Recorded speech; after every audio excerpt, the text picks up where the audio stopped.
Bueno, queridos hermanos, pues al final se he podido venir a Burgos. El Señor es bueno y la verdad es que pensaba que no iba a venir por el catarro tan agarrado que tenía y perdonar un poco mi afonía, pero es como consecuencia de los días tan malos que llevo. La humedad de Galicia me ha afectado bastante y creía que no iba a poder al final venir, pero gracias al Señor que estoy entre vosotros. Es un privilegio, de verdad. Pues es la segunda vez que estoy en Burgos.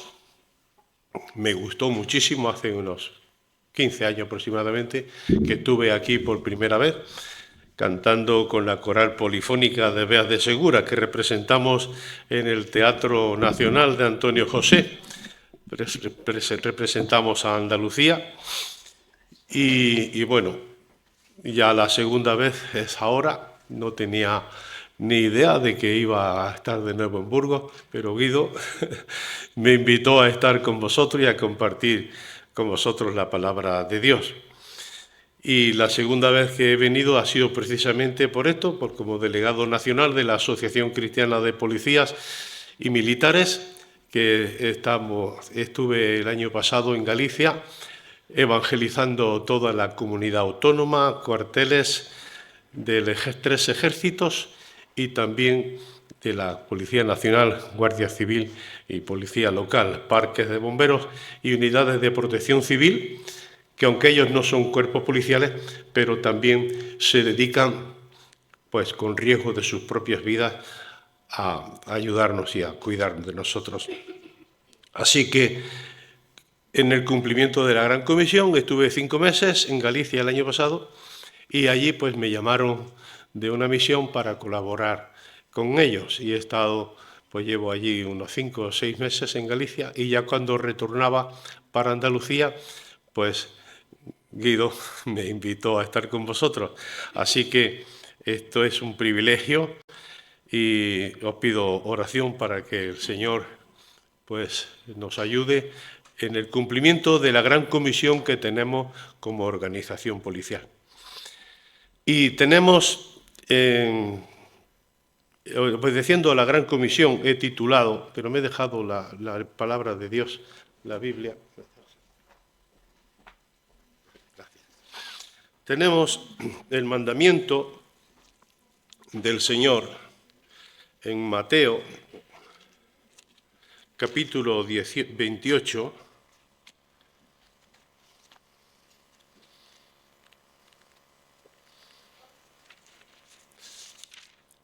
altamente conocido, Mateo 28, del 16 al 20, que dice la gran comisión.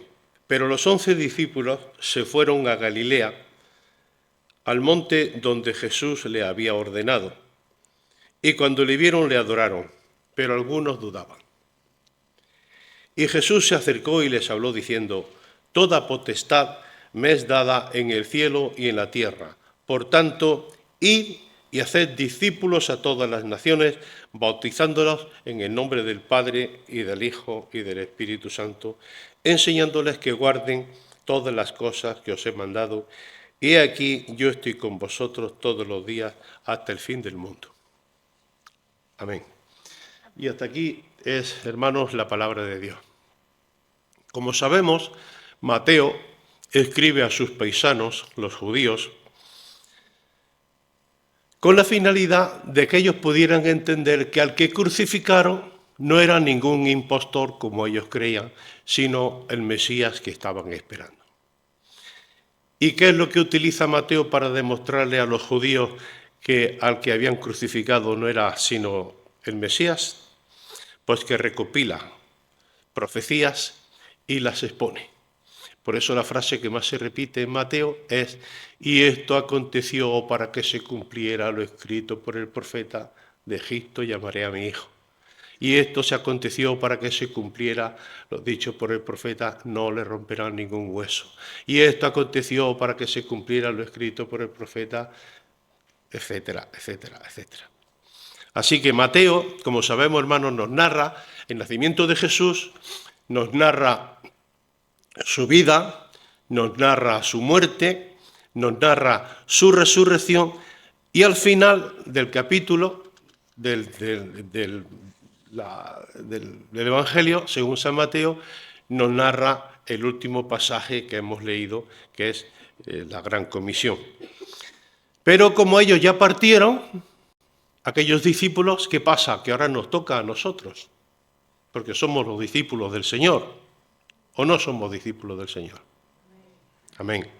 Pues entonces, ahora toca a nosotros tomar la antorcha e ir donde el Señor nos mande a evangelizar. Jesús resucitado, hemos leído que se le aparece a las mujeres y les dice: no temáis, id, dad las nuevas a mis hermanos para que vayan a Galilea y allí me verán. Mateo 28:10, como hemos leído. Y siguiendo la lectura, vemos que Jesús se encuentra de nuevo con los discípulos en Mateo capítulo 29, del 16 al 17, donde dice: pero los 11 se fueron a Galilea, al monte donde Jesús le había ordenado. Y cuando le vieron, le adoraron, pero algunos dudaban.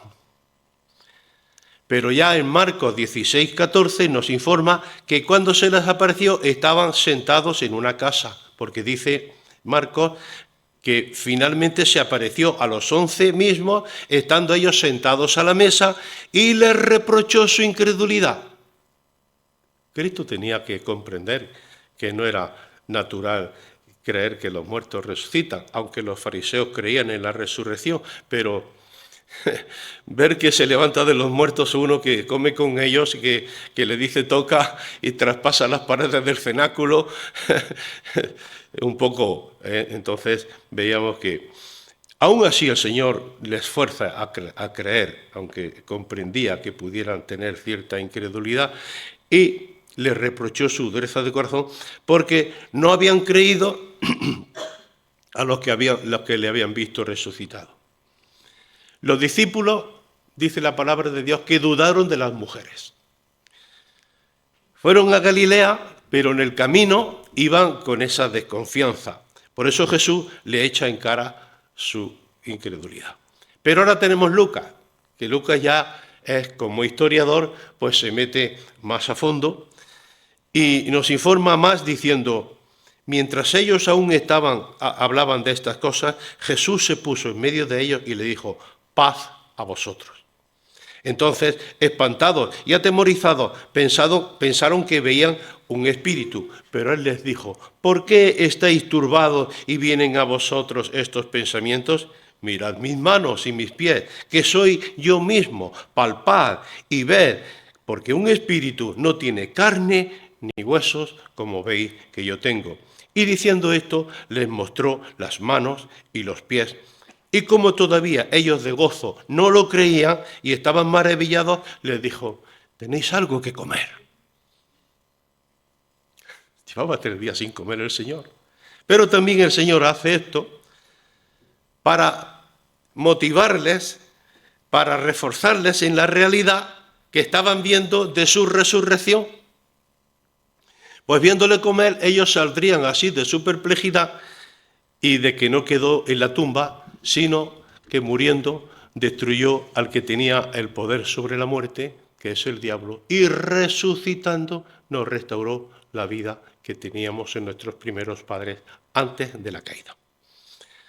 Entonces, dice la palabra de Dios, Lucas 24, del 36 al 43, dice: le dieron parte de un pez asado y un panal de miel. Él lo tomó y comió delante de ellos. Y ellos: pero ¿será posible? Y comió delante de ellos para demostrarles que el cuerpo necesita degluir el alimento para subsistir.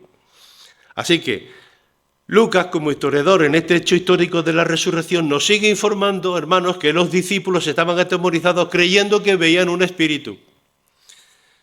Por eso el Señor se deja tocar, para que comprueben también, mediante el sentido del tacto, porque muchos dicen, como Tomás, si no toco, si no veo, que son los sentidos naturales, vista, oído, olfato, gusto y tacto, con comunicamos con este mundo tridimensional, con este mundo material, para que vieran que no estaban viendo un espíritu, se deja palpar el Señor. Y luego, no contento con esto, lo que hace es que come, para que vea que el cuerpo necesita ingesta de alimentos.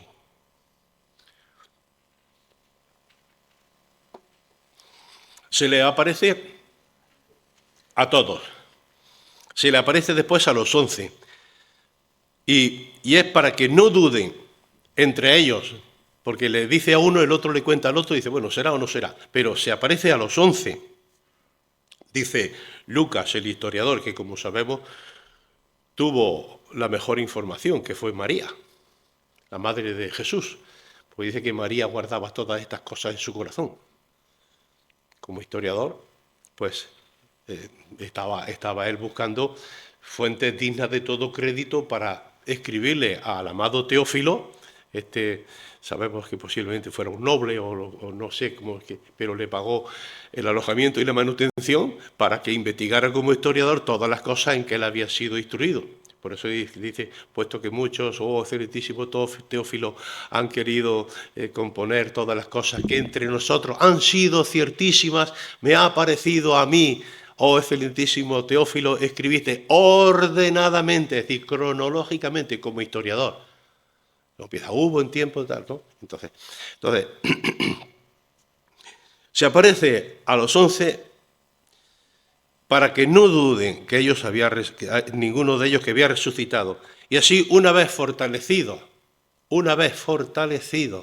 en la resurrección, en el hecho histórico de la resurrección, por eso se deja tocar, traspasa el cenáculo, se inmaterializa para poder pasar las paredes del cenáculo, se materializa luego para que le puedan tocar un cuerpo glorificado, y come entre ellos, se deja tocar, con la finalidad de que ellos tomen conciencia de la resurrección y estar preparados así, con una fuerza interior poderosa, con la finalidad de recibir la orden de la Gran Comisión. Toda potestad me es dada en el cielo y en la tierra. Por tanto, id y haced discípulos a todas las naciones, bautizándolos en el nombre del Padre y del Hijo y del Espíritu Santo, enseñándoles que guarden todas las cosas que os he mandado. Mateo 28, del 18 al 20. Hermanos, aquí vemos que la orden es id. Id. ¿Estamos yendo? El verbo ir, hermanos, está en imperativo. Es decir, impera, manda, ordena sobre ellos una orden. Una orden, como sabemos, es la facultad que tiene una autoridad sobre otra para que ejecute, ejerza o entienda de algún asunto, de algún negocio. Y es aquí, en base al poder que le es otorgado a nuestro Señor Jesucristo por el Padre, que comisiona a sus discípulos para que en su nombre continuaran la obra de predicar el Evangelio, que ahora, como ellos han fallecido y nos preceden muchos testigos, nuestros ancestros del Señor, nosotros que somos los que vivimos ahora, somos los encargados de cumplir esta gran comisión.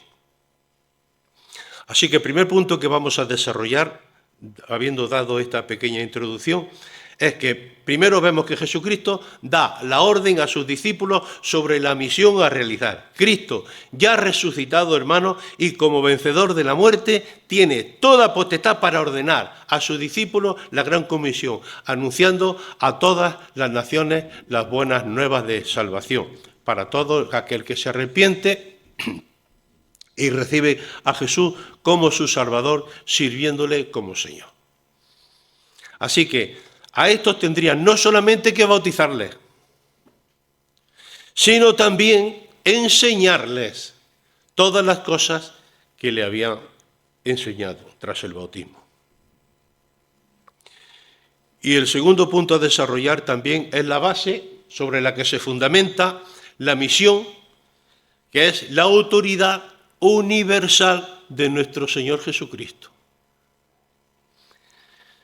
Y vemos que antes de darles a ellos esta orden de la Gran Comisión, les informa que Él es capaz y está legítimamente autorizado para dar esa orden, porque toda potestad dice que le ha sido dada en el cielo y en la tierra.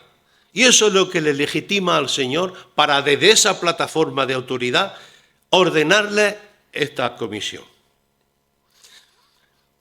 El poder de este hecho histórico y glorioso de la resurrección es lo que a nosotros nos asegura, a los creyentes, nos asegura, sin lugar a ningún género de duda, que Jesucristo es el Hijo de Dios, como dice Pablo a los Romanos capítulo 1, versículo 4.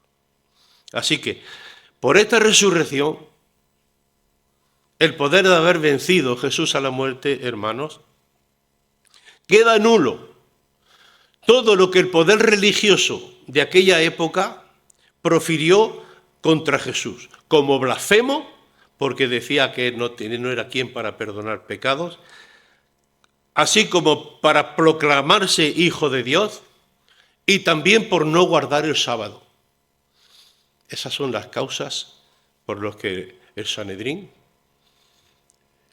los fariseos y los saduceos quisieron matar a Jesús, pero como no podían matarlo porque los mandamientos dicen no matarás, no lo mataron, pero hicieron todo lo posible para que lo crucificaran. Eso se llama en el Código Penal nuestro colaboración, o sea, autor por colaboración necesaria. Es decir, que quiere matar a uno y no sabe cómo matarlo, y se le escapa, y dice, toma mi pistola, y se la da y el otro le pega el tiro. Claro, la han matado porque tú le has dado la pistola, si no se hubiera escapado. Hay una colaboración necesaria. Los judíos tuvieron esta colaboración necesaria. No tenemos más rey que al César. Si lo sueltas no eres amigo del César. Crucifícalo, crucifícalo. Soltad a Barrabás. Que su sangre caiga sobre nosotros y sobre nuestros hijos. La palabra dice que el poder del bien y del mal está en la lengua, y el que la ama de ella vivirá. Yo muchas veces no quiero hablar muy fuerte, pero se me pone el pelo de punta cuando recuerdo estas palabras, que su sangre caiga sobre nosotros y sobre nuestros hijos. Y me acuerdo de los 6 millones de judíos que fueron masacrados. No quiero hacer teología de esto, pero a mí me da mucho respeto. Aunque Sanedrín sabía que venía de parte de Dios, porque nadie podía hacer las cosas que Jesús hacía si Dios no estaba con él. También ellos tenían esta duda. ¿Acaso cuando venga el Mesías podrá hacer algo mayor que lo que está haciendo este hombre? Cambia la sustancia. El agua la convierte en vino. Desafía las leyes de la naturaleza. Camina sobre el mar. Le dice al viento, enmudece. Y enmudece. Toca a los leprosos y son sanados. En vez de él tocar la lepra y quedar leproso a él, precisamente el leproso queda sanado. Lázaro, sal fuera. Él solamente tiene que pronunciar y las cosas suceden.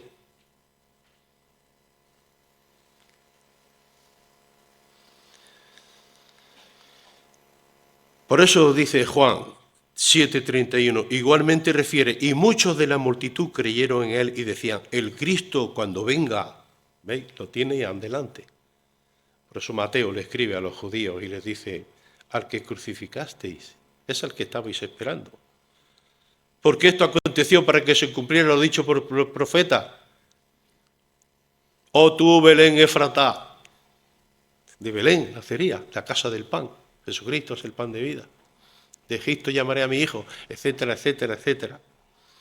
Así que la resurrección de Cristo demuestra primero su autoridad como Dios, Segundo, demuestra su paso decisivo para acceder al trono como gobernador supremo de toda la humanidad. Y ahora nos vamos al Antiguo Testamento. Daniel 7, del 13 al 14, leemos: miraba yo en la visión de la noche, y he aquí con las nubes del cielo venía uno como un hijo de hombre, que vino hasta el anciano de días. Y le hicieron acercarse delante de él, y le fue dado dominio, gloria y reino, para que todos los pueblos y naciones y lenguas le sirvieran. Su dominio es dominio eterno, que nunca pasará, y su reino uno, que no será destruido. Gloria al Señor. Así que, en base a esto, queridos hermanos, podemos asegurar, por todo esto que hemos expuesto anteriormente, podemos asegurar categóricamente que tanto la resurrección de nuestro Señor Jesucristo como su ascensión al cielo nos ha dejado patente que Él tiene toda la autoridad, hermano, sobre el mundo a nivel más elevado que nosotros pudiéramos imaginar. Y el apóstol Pablo, el gran perseguidor de los cristianos, lo expresó así: Dios también le exaltó hasta lo sumo y le dio un nombre que es sobre todo nombre. ¿Para qué? ¿Ves?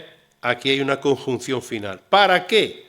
¿A fin de qué? ¿Con objeto de qué le exaltó hasta lo sumo y le dio un nombre que es sobre todo nombre? ¿Con qué finalidad? Pues con la finalidad de que en el nombre de Jesús se doble toda rodilla de los que están en los cielos, en la tierra y debajo de la tierra. Satanás tendrá que arrodillarse delante del Señor, y toda lengua confiese que Jesús es el Señor, para la gloria de Dios Padre. Filipenses 9, del 2, del 9 al 11. Por eso ahora Cristo está sentado a la diestra del Padre y tiene toda la autoridad para salvarnos, pero también para exigirnos sumisión. Porque si no somos sumisos al Señor, ¿cómo le podemos decir Señor? Para que haya un Señor tiene que haber un siervo. No podemos recibirlo como Salvador si no le podemos recibir como Señor. Por eso expresó el apóstol Pedro en su discurso ante el Sanedrín: Jesús es Señor y Salvador. Y a este Dios ha exaltado con su diestra por príncipe y salvador, para dar a Israel arrepentimiento y perdón de pecados. Hechos 5, 31. Por tanto, bajo todas estas consideraciones, hermanos, que constituye la base de su autoridad sobre el universo, es que Cristo ahora tiene el poder de darnos a todos los que estamos aquí, que estamos escuchando la palabra de Dios, de ir y predicar esta grandiosa salvación a toda la humanidad. Por eso Pedro declara en Hechos de los Apóstoles 4:12: y en ningún otro hay salvación. Y ahora dice ¿por qué? Porque no hay otro nombre bajo el cielo dado a los hombres en que podamos ser salvos. Buda, su tumba llena de huesos de muertos y de podredumbre. Mahoma también murió. Confucio, Zaratustra, todos los fundadores de filosofía y religiones están muertos, pero la tumba de Jesucristo está vacía. Él fue capaz de vencer la muerte. Por eso tenemos un sumo sacerdote que traspasó los cielos. Por eso, cuando Jesús le ordena ir por todo el mundo, hermanos, lo hace en su completa y soberana autoridad. Por eso, no tener una visión, hermanos, verdadera de la soberanía de nuestro Señor es lo que nos pudiera estar impidiendo llevar a cabo la orden de la Gran Comisión.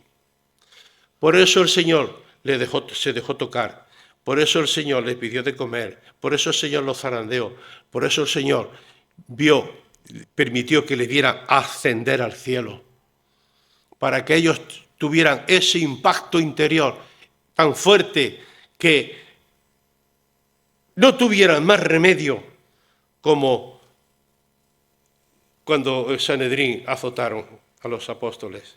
No podemos dejar de decir lo que hemos visto y oído. Pegadnos, matadnos si queréis.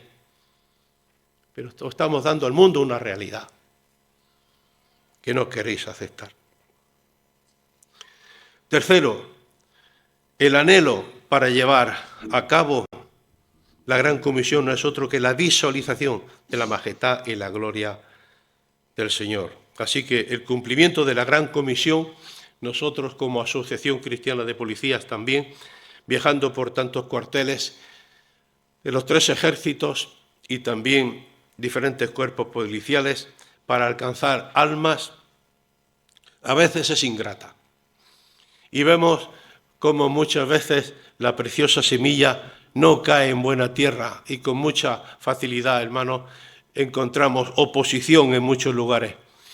Por eso, precisamente, es por lo que tenemos que tener mucha comunión con el Señor, para fortalecernos interiormente y no venirnos abajo.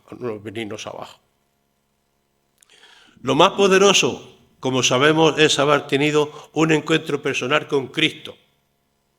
Por eso los apóstoles, ver a Cristo tras resurrección, fue lo que motivó su principal actividad misionera.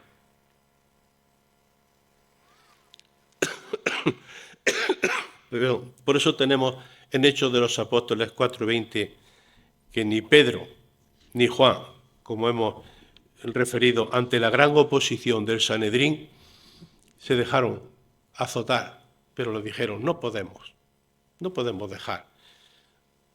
Nos podéis azotar todas las veces que queráis, pero que los muertos resucitan.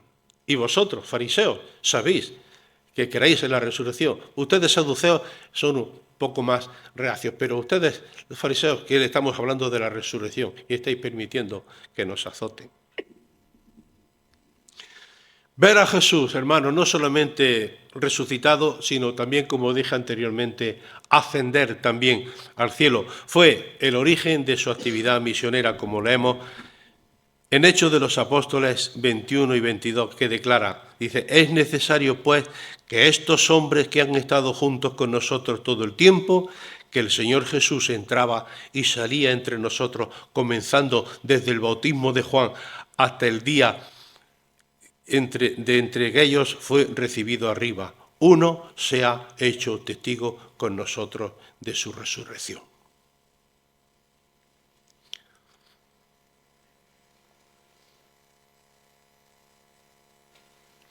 Y vemos también, hermanos, que todos tuvieron antes una visión de la gloria del Señor. ¿Qué fue lo que les motivó para incluso dar su vida en sacrificio en defensa de la verdad? Y de ahí viene su fuerza, de ahí viene su dinamismo, de ahí de donde viene esa explosión interior tan necesaria para el cumplimiento de la Gran Comisión. Y esto lo vemos en Moisés, en Éxodo, cuando estuvo delante de la zarza que ardía y no se quemaba. Isaías, cuando vio la majestad del Altísimo, también en su trono y sus faldas llenaban el templo. Jeremías, también, 1 del 4:10, cuando el Señor tocó con su mano la boca de Jeremías y le dijo, he aquí he puesto mis palabras en tu boca y te he puesto sobre naciones y reinos para arrancar, destruir, para arruinar y para derribar, para edificar y para plantar. Y hoy también, queridos hermanos, necesitamos motivación. Pero la contemplación de Cristo resucitado y vencedor nos debiera fortalecer para recibir la motivación que necesitamos tener para obedecer el mandato del Señor, la orden del Señor que nos da sobre la Gran Comisión. El cuarto punto a desarrollar es el propósito de la Gran Comisión, que es dar toda la gloria y todo el honor a Cristo en este mundo gobernado por el maligno. Por su muerte victoriosa y su resurrección para nuestra salvación, Cristo está legitimado para reinar en este mundo, Pues el Padre le dio un nombre que es sobre todo nombre, como hemos leído, porque el deseo del Padre es que todos le demos la gloria, la honra y la alabanza que nuestro Señor se merece. Así que también tomamos ejemplo de Elías, de celo por la gloria de Dios y el honor de Dios en medio de aquel mundo de idólatras, como hoy está pasando también. Hoy hay mucha idolatría, como sabemos.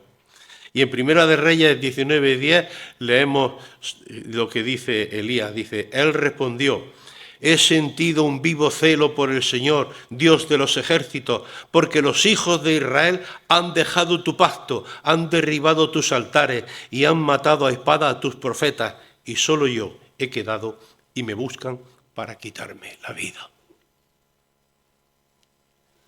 Sabéis los cientos de miles que están muriendo. En Nigeria lo que está pasando, en el Congo, y todo lo que sabemos por puertas abiertas, las noticias que nos están dando, cómo nos están eliminando del Islam. Si leemos con cuidado también Mateo 28, del 17 al 19, vemos cómo la evangelización y la adoración van muy juntas. Y aunque algunos de ellos dudaron, como hemos referido, pese a que le vieron, Dios les comisionó. Y yo cuando tenía mis pequeñas dudas también digo, pero ¿cómo me va a usar a mí si tengo un pie dentro y otro fuera?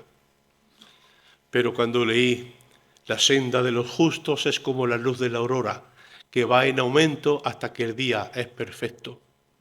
Por eso el Señor los comisionó también, aunque todavía estáis un poco, pero venga, que si vais a seguir creciendo hasta que el día es perfecto.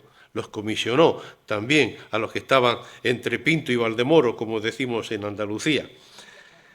Por eso, que el diablo no nos engañe haciéndonos creer que porque nuestra fe sea pequeña es insuficiente. ¿Por qué? Porque el Señor la irá aumentando. Como el bebé va creciendo en el vientre de la mamá y luego se va haciendo este mundo tridimensional. Por eso no debemos de olvidar, hermanos, la razón por la cual nosotros hemos sido redimidos. Para que anunciemos las virtudes de aquel que nos llevó de las tinieblas a su luz admirable. Porque si somos sal,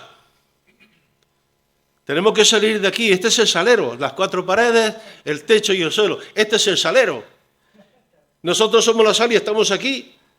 Pero la sal, si no sale fuera del salero, no sala. Tenemos que tomarnos las cosas insípidas.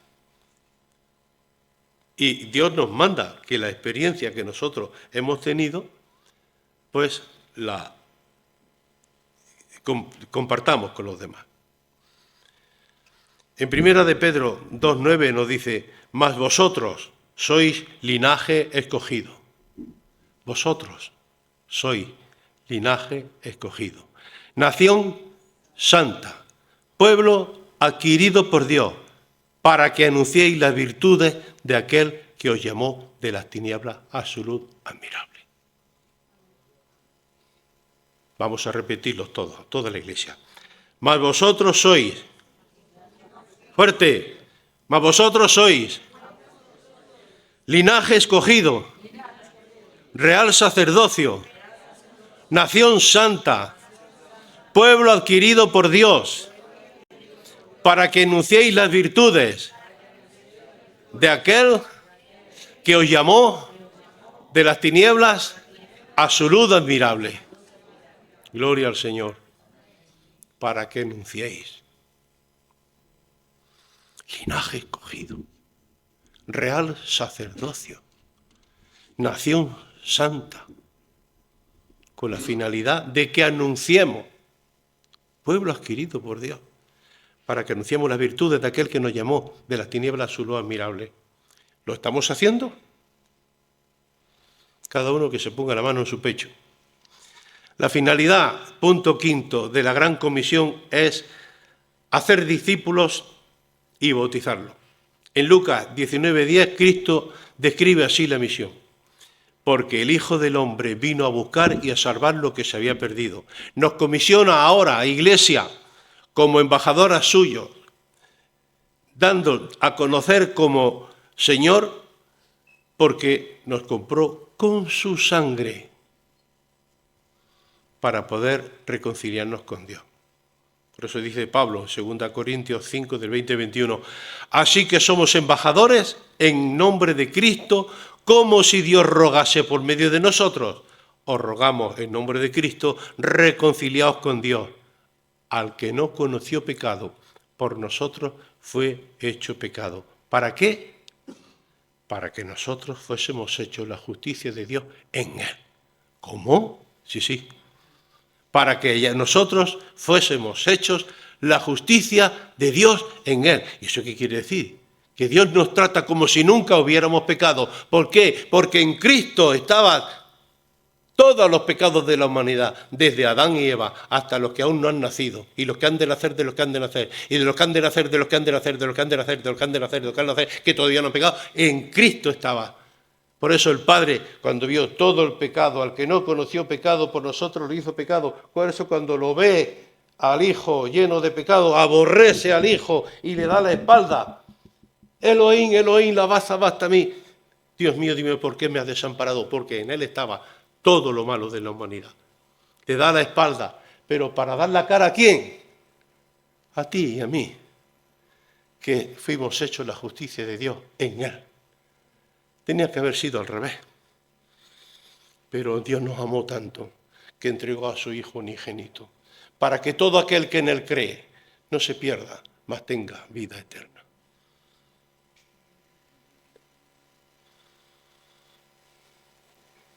Es imposible entender un amor tan grande.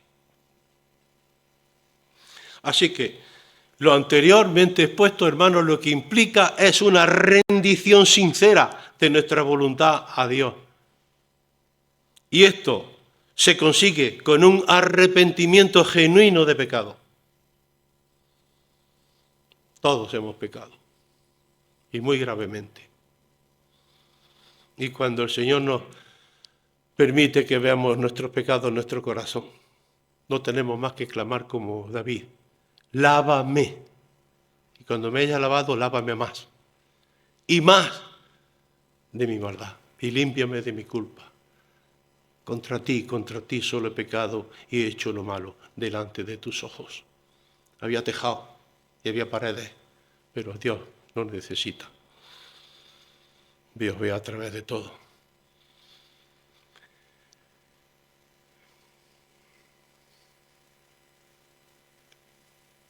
Entonces sí que habrá una verdadera transformación de nuestra vida con un genuino arrepentimiento.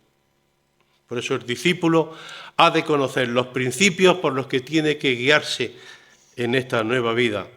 No es solo ir y hacer discípulos a todas las naciones y bautizarles, sino también la otra parte, enseñándoles que guarden todas las cosas que yo os he mandado.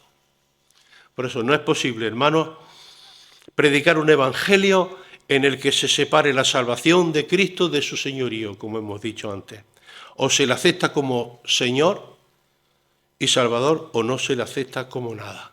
De hecho, la salvación que Él nos ofrece consiste en una vida que vamos a vivir, pero bajo su señorío. No puede ser Salvador nuestro si primero no le aceptamos como Señor. Para que haya un Señor tiene que haber un siervo. Así que ser creyente no es solamente comprender lo que Cristo hizo por nosotros, hermanos, sino que ese conocimiento, cuando hace eco, cuando hace resonancia en nuestro corazón, es cuando se produce el dinamismo. Que se llama dinamita. La dinamita, ¿por qué dinamita? Porque es un poder de explosión que va creciendo cada vez hasta que es una explosión tan grande que destruye nuestra vieja naturaleza. ¿Para qué? Para resurgir en nosotros una naturaleza nueva, el hombre nuevo creado a imagen y semejanza de Dios. La nueva creación. No basta la religión. Nicodemo sabía mucho de la Torá, pero sabía que Jesús tenía algo que ellos no tenían. Entonces vemos que se acerca a Él, pero Jesús nos anda con chiquitas y les dice: te es necesario nacer de nuevo. Así que el sexto punto a desarrollar es lo que crea el dinamismo, es decir, la motivación para el cumplimiento de la Gran Comisión es el amor a Dios y a la humanidad. Lo que nos motiva para cumplir la Gran Comisión es el resultado de la cruz, hermanos. Porque allí es donde vemos el amor de Dios reconciliando consigo mismo a toda la humanidad. Entonces, damos a Cristo todo el honor y toda la gloria. A mí me encanta la palabra misericordia, porque es una palabra, pero está compuesta de dos. Miseria, la nuestra, toda nuestra poquedad, todas nuestras necesidades insatisfechas de la vida que nos hacen vivir en esta miseria interna.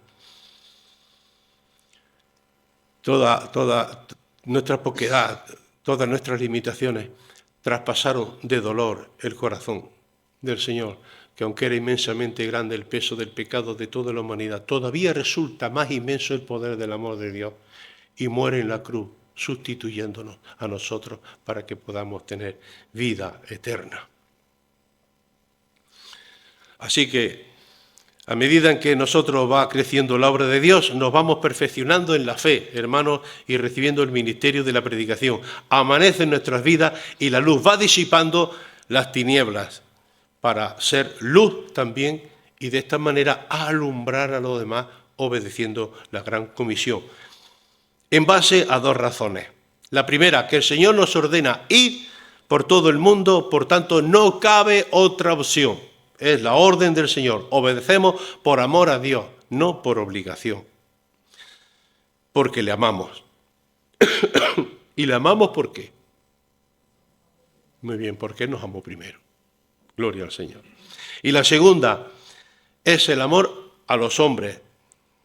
Al ver que están en tinieblas, que están perdidos sin Dios, sin ley, enfrascados en sus propios razonamientos. Y es el amor de Dios, hermano, que nos mostró en la cruz. Como leemos Pablo en 2 Timoteo 4, del 1 al 2. Te encarezco delante de Dios y del Señor Jesucristo, que juzgará a los vivos y a los muertos en su manifestación y en su reino, que prediques la palabra, que inste a tiempo y fuera de tiempo, redarguye, exhorta, reprende con toda paciencia y doctrina. Pablo se identifica con el amor de Dios por los hombres y él se expresa así. Verdad digo en Cristo y no miento, y mi conciencia me da testimonio en el Espíritu Santo que tengo gran tristeza y continuo dolor en mi corazón porque deseara yo mismo ser anatema, separado de Cristo por amor de mis hermanos, los que son mis parientes según la carne. Y para finalizar, el número de la perfección, el 7, y es en cuanto a los recursos para llevar a cabo esta gran comisión. Primero es la predicación de la palabra de Dios. Tenemos la parábola del buen sembrador, Mateo 4:14. Predicar la palabra hace que los corazones, hermanos, dispuestos la reciban. Hay que sembrar. Dios prometió que su palabra no volvería vacía. No nos preocupemos si es terreno duro, blando, pedregoso, de zarza al camino. No nos preocupemos. No.